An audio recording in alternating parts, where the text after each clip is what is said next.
Un caro saluto a tutti voi dalla scuola di italiano Don Mimmo Amato e dagli amici di Silvestro Montanaro. Vogliamo condividervi insieme un articolo di Rodrigo Andrea Rivas, un economista, un giornalista, ed è un articolo uscito ormai nel lontano febbraio 1988. Adesso non ricordo se è sulla rivista di Mondo e Missione o Missione Oggi, perché l'ho presi da lì, e adesso andiamo a condividerne la lettura.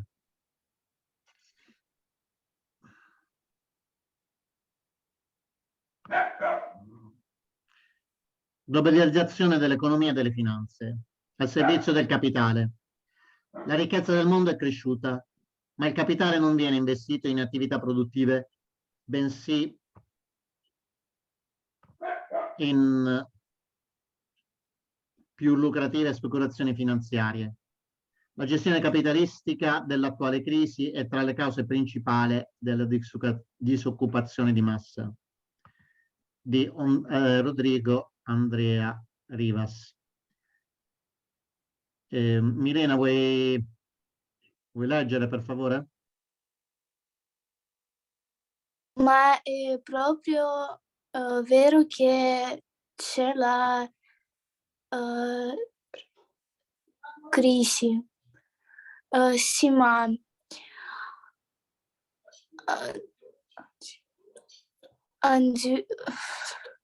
anzitutto va posta una questione centrale: a parità di cambio. Nel 1900 il prodotto mondiale pro capite vale a dire il quoziente tra il reddito e la popolazione mondiale era di $300 USA. Katia, continua a leggere per favore. Nel 1996 il PIL pro capite mondiale ha superato il $4.200 e c'è malgrado l'aumento della popolazione moltiplicatasi quasi 4 volte. La ricerca è cresciuta assai più velocemente. In termini reali, il PIL pro capite mondiale è oggi 14 volte quale d'inizio secolo. Jane, continua per favore. Tra il 1980 e il 1990, gli anni peggiori dell'attuale crisi, le economie dell'Europa occidentale sono cresciute in media del 35%. Non è poco, anche se si è trattato di una crescita regressiva dal punto di vista distributivo. In Italia, ad esempio, i salari reali sono diminuiti. Ciò vuol dire che i benefici della crescita sono andati tutti altrove, verso il capitale. Grazie. Paola, vuoi continuare?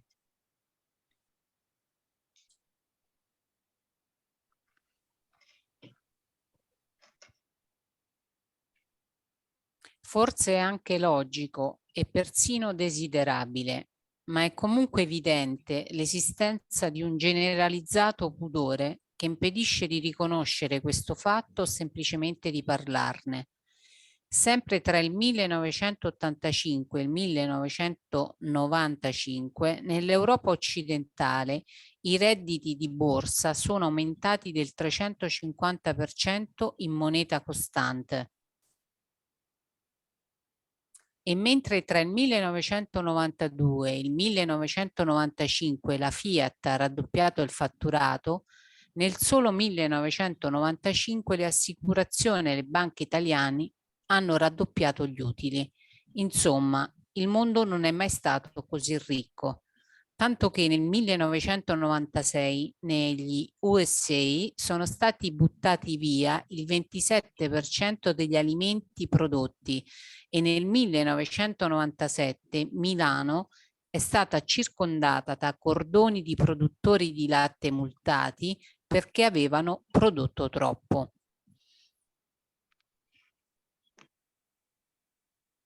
Tuttavia, l'aumento della ricchezza non significa assenza di crisi o di stagnazione. Questo è dovuto al fatto che i profitti ricavati dal sistema non trovano sbocchi sufficienti in investimenti in grado di sviluppare la capacità di produzione. Il motivo è semplice: produrre non è un buon affare. Quindi la gestione della crisi, la politica realistica, consiste proprio nel trovare altri sbocchi all'eccedenza di capitali fluttuanti in modo da evitarne la loro svalutazione massiccia.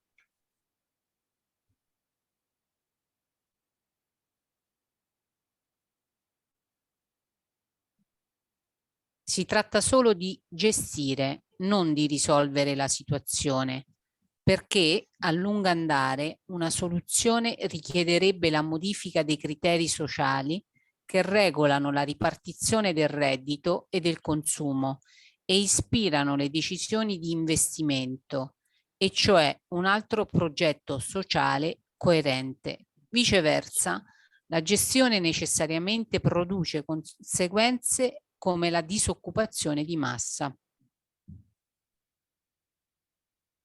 Quando oggi si parla di crisi, lo si fa con accento grave, quasi apocalittico, anche se nemmeno stavolta ci sono grosse novità. O meglio, dato che ogni crisi è diversa dalle altre, ogni volta ci sono delle novità, anche grosse. Tuttavia, il punto è che le suddette crisi si iscrivono all'interno di un universo logico prevedibile.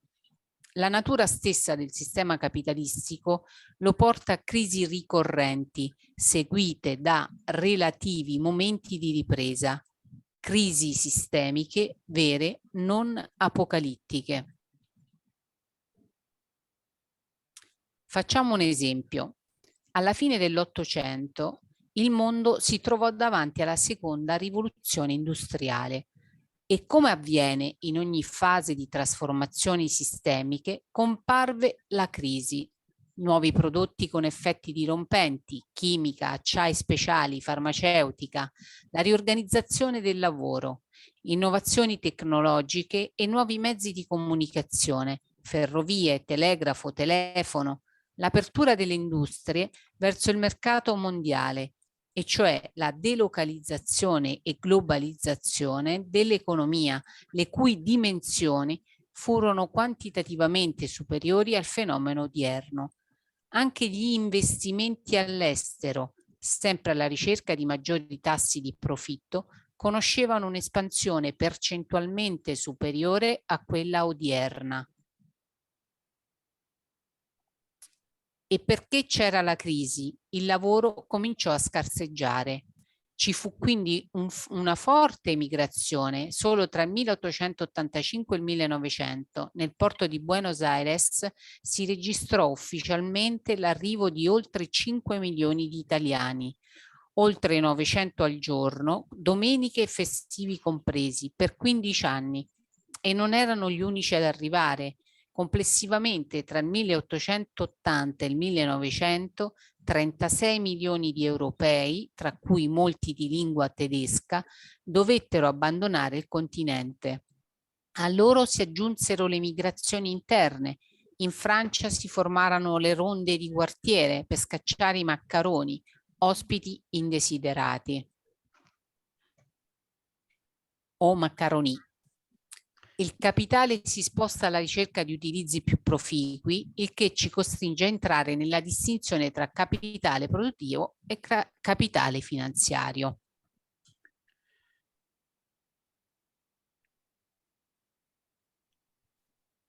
Nel 1996 il commercio mondiale di beni e servizi, e cioè di tutto ciò che normalmente viene definito economia reale, raggiunse la rispettabile cifra di 6.500 miliardi di dollari, confermando il lungo trend di crescita tra il 1945 e il 1995. La produzione mondiale si è moltiplicata 5,5 volte, il commercio 15.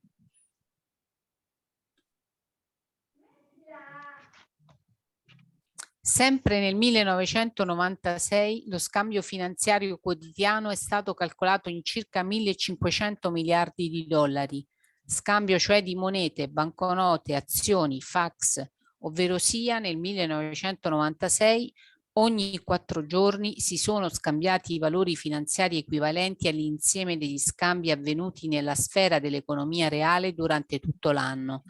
Vuol dire che solo l'1,17% dell'economia mondiale ha come punto di riferimento l'economia reale, quella cioè composta da tutto ciò che ha o può avere un valore d'uso.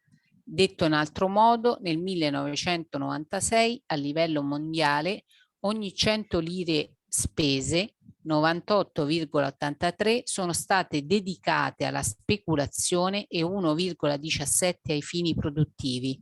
Ecco il significato ultimo della gestione liberista della crisi.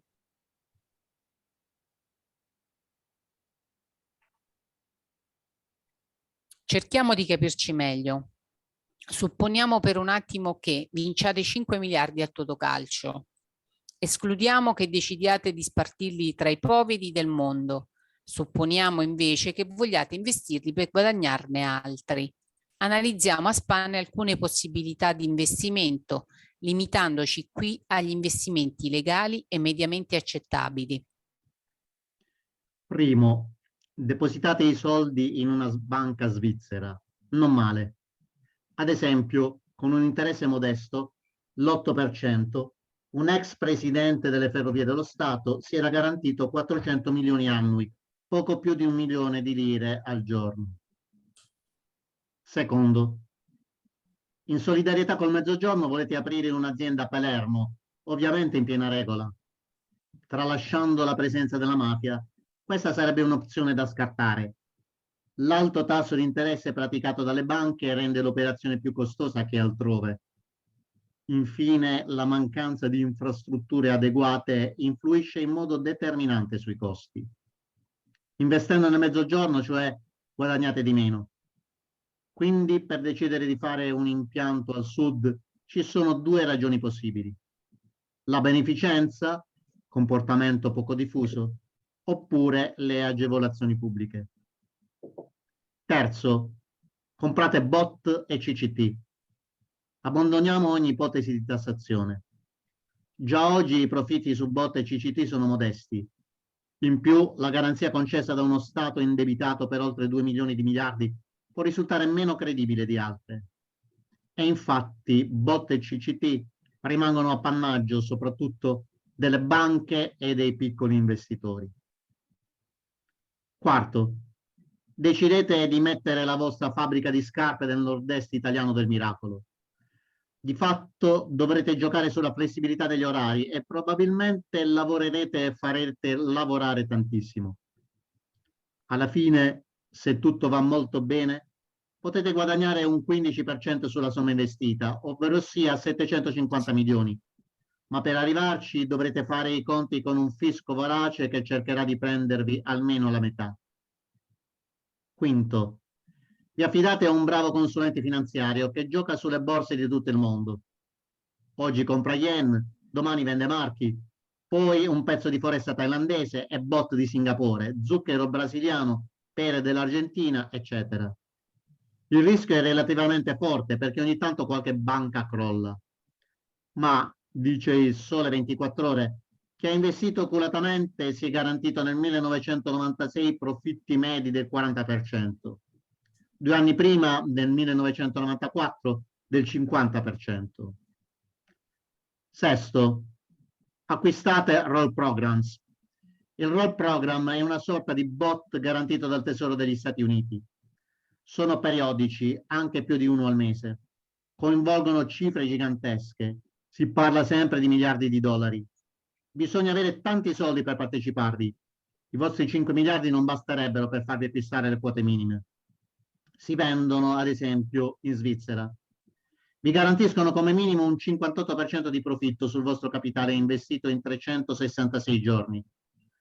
Questi sistemi, ce ne sono anche altre varianti, messi in alto a partire dalla presidenza Reagan, hanno permesso agli Stati Uniti di prosciugare sia le eccedenze economiche di altre regioni sviluppate che le risorse del terzo mondo.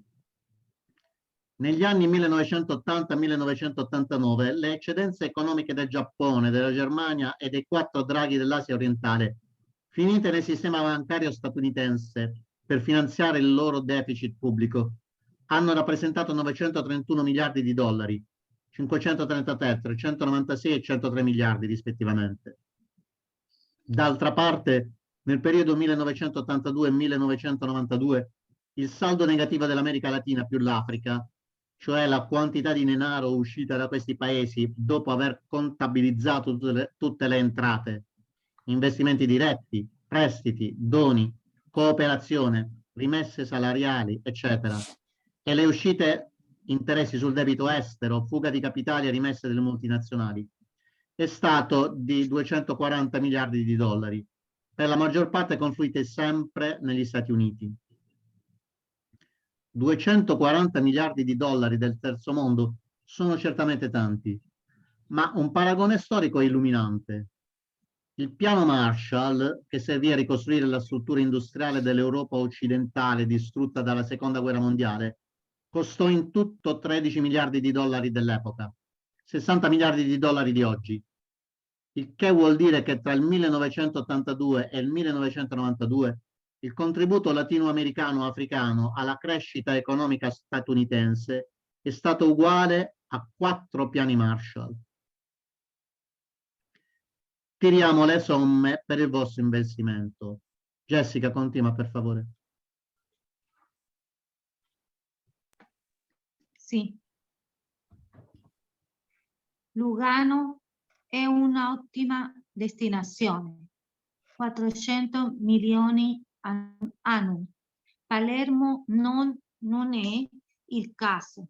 Paga comunque meno della banca svizzera. Bot e SET sono da sconsigliare. La fabbrica del nord-est vi può dare un 750 milioni, ma con non pochi problemi sindacali e fiscali. I fondi di investimento possono farvi guadagnare fino a 2 miliardi se va come nel 96, ma può essere molto rischioso. Infine, il Roll Programs, se riuscite ad entrare, vi daranno 2,9 miliardi. L'unico rischio è che crolli il tesoro USA, e cioè lì usa. Cioè tutto, ergo si può fare.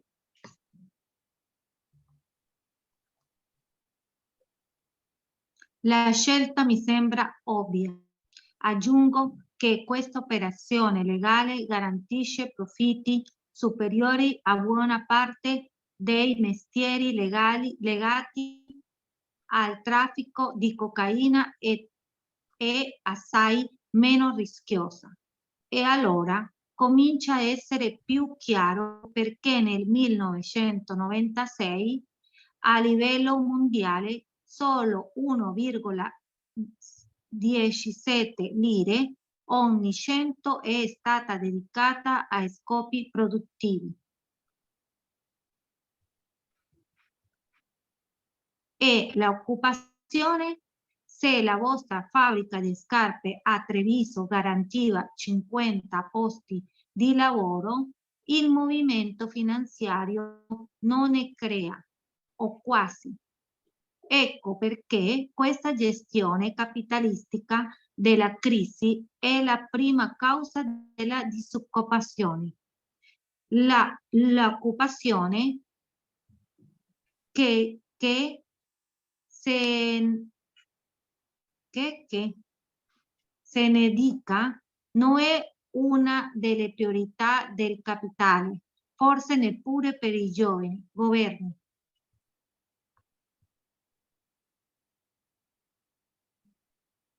Quanto ho appena detto si presenta come una conclusione assai radicale, ma è davvero una conclusione estremista?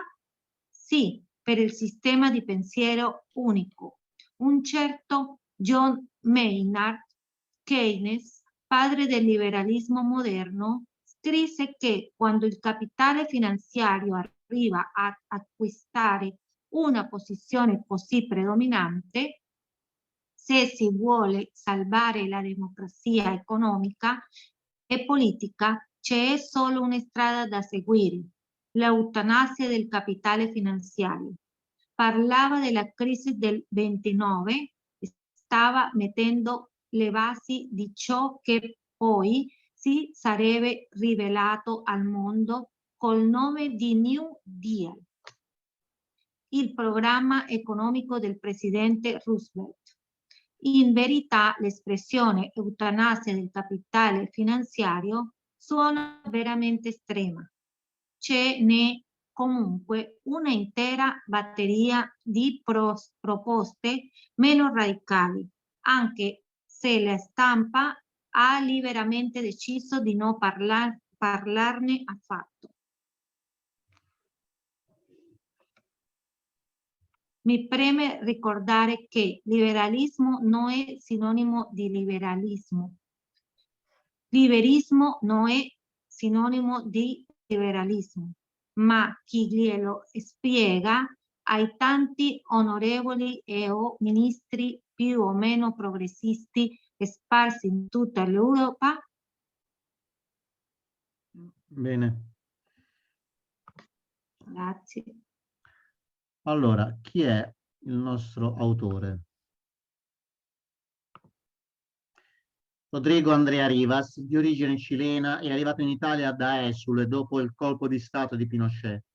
Ha fatto diversi mestieri: redattore presso la casa editrice Mazzotta, direttore del CESPI, direttore di Radio Popolare, insegnante universitario a Pavia e Milano, consulente del Ministero degli Esteri, responsabile programmazione sociale degli 8 comuni dell'Alto Tevere Umbro. Ha pubblicato una cinquantina di libri su politica e economia internazionali. Attualmente è pensionato povero. Allora, c'è un blog di Rodrigo Andrea Rivas, e quindi lo potete andare a trovare sulla rete. Vi leggo giusto questa citazione interessante che è all'inizio di questo blog. Quando uso una parola, disse Humphrey Dumpy con tono piuttosto sdegnato, essa significa esattamente quello che voglio, né più né meno. La domanda è, rispose Alice, se si può fare in modo che le parole abbiano tanti significati diversi. La domanda è, replicò Humphrey Dumpy, Chi comanda? Tutto qui. Lewis Carroll, Alice nel Paese delle Meraviglie. Allora, un caro saluto a tutti voi dalla famiglia